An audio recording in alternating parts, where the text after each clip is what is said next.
Assalamualaikum warahmatullahi wabarakatuh. Alhamdulillahilladzi hadana li hadza laul hadanallah amma ba'du. Saudara-saudara sekalian, untuk kesempatan yang kesekian kali ini kita akan membincangkan tentang kerangka berpikir dalam sebuah penelitian. Kerangka berpikir ini menjadi penting, khususnya Anda yang sedang menyelesaikan skripsi, tesis atau disertasi. Ini penting karena kerangka berpikir akan memandu si peneliti dalam proses pengerjaan skripsi atau tesis atau disertasinya atau hasil penelitian apapun dari awal sejak akhir. Rujukannya adalah kerangka berpikir itu sebagai panduan kita. Dan biasanya kalau kita bicara kerangka berpikir, maka itu harus didasarkan pada tinjauan pustaka. Dasarnya pada tinjauan pustaka, hasil-hasil penelitian terkait, yang itu kemudian akan kita jadikan basis juga, basis argumentasi untuk merumuskan sebuah hipotesis. Jadi berangkat dari situ. Saudara sekalian, apa itu kerangka berpikir? Secara sederhana kita bisa sebutkan kerangka berpikir itu sebuah model konseptual tentang suatu teori yang berhubungan dengan berbagai persoalan, berbagai faktor yang kita telah identifikasikan menjadi suatu masalah penting. Itu kerangka berpikir secara sederhana.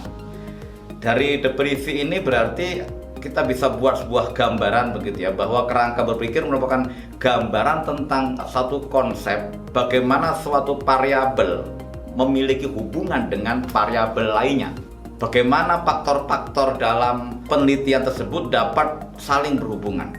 Oleh karenanya, kerangka berpikir yang baik adalah ketika mampu menjelaskan secara teoritis pertautan antar satu variabel dengan variabel lainnya. Perlu juga kita jelaskan pertautan atau hubungan antar variabel independen misalnya seperti itu dengan variabel dependen, dan jika kita menyebutkan variabel moderator atau variabel lainnya, kita sebutkan kenapa kita harus mencantumkan variabel itu dan dari siapa variabel itu kemudian berhubungan semacam itu.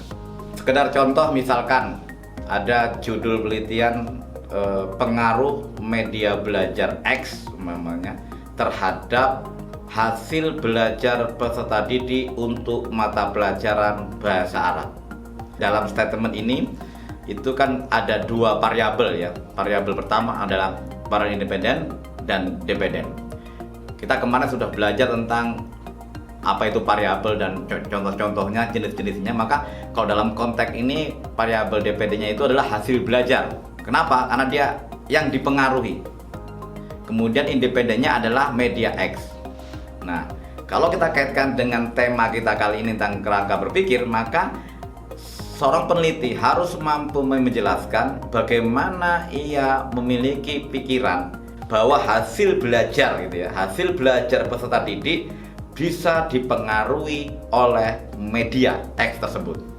Ini harus bisa dijelaskan, hubungannya itu harus dijelaskan, yang tentunya akan ditopang oleh berbagai teori-teori tentunya yang akan didukung dan topang oleh teori-teori yang mendukung untuk memperkuat argumentasi Anda sebagai peneliti ketika Anda menghubungkan kedua variabel tadi itu.